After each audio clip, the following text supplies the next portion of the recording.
A lonely and melancholy soul from ancient Shurima, Amumu roams the world in search of a friend. Cursed by an ancient spell, he is doomed to remain alone forever, as his touch is death and his affection ruin. Those who claim to have seen him describe Amumu as a living cadaver, small in stature and covered in bandages the color of lichen. Amumu has inspired myths, folklore, and legends told and retold for generations, such that it is impossible to separate the truth from fiction.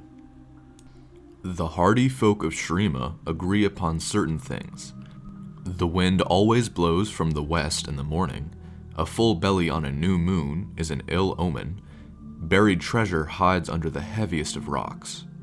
They do not agree, however, about the tale of Amumu. One oft-told story links Amumu to the first great ruling family of Shurima, who succumbed to a disease that corrupted flesh with hideous speed. The youngest child, Amumu, was quarantined in his chambers and befriended a servant girl who heard his cries through the walls. She regaled the lonely air with courtly news and stories of her grandmother's mystic powers. One morning, the girl brought word that Amumu's last remaining brother had passed away, making him Emperor of Shurima. Saddened that he had to bear this news alone, she unlocked his door and ran inside to comfort him face to face.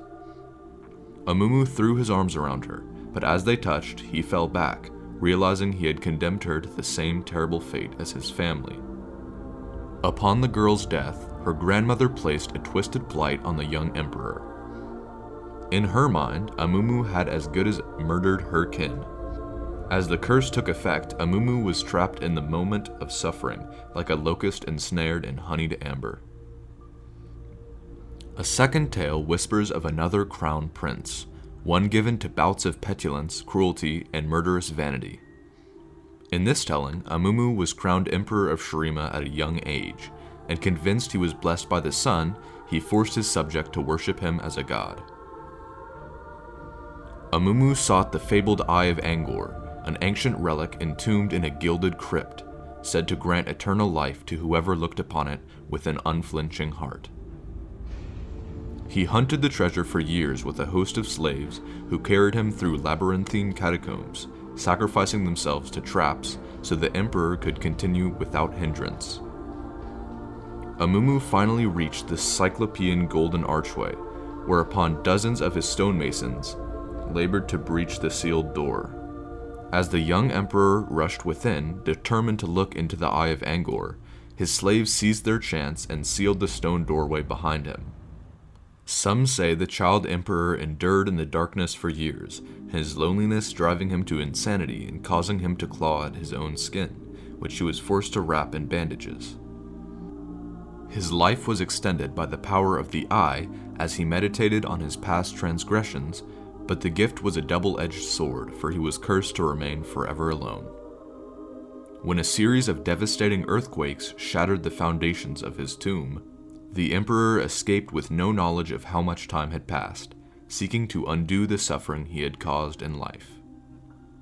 Yet another story of Amumu tells of the first and last Yordle ruler of Shurima, who believed in the innate goodness of the human heart. To prove his detractors wrong, he swore an oath to live as a beggar until he made one true friend, convinced his people would rally to help their fellow Shuriman. Though thousands walked by the disheveled Yordle, not one stopped to offer a helping hand. Amumu's sadness grew until he eventually died of a broken heart. But death was not the end, for some swear the Yordle still wanders the desert, forever searching for someone who might restore his faith in humanity.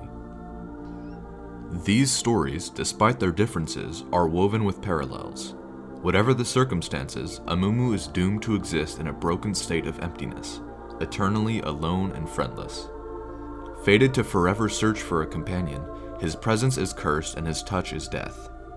On long winter nights when the fire is never allowed to burn low, the sad mummy can sometimes be heard weeping in the desert, despairing that he'll never know the solace of friendship. Whatever Amumu searches for, atonement, kinship, or even a single act of kindness, one thing is certain as the western wind at dawn: he has yet to find it. Thank you for joining me as I read about Amumu, the sad mummy. Next, we'll be uncovering the tale of Anivia, the Cyrophoenix. See you then.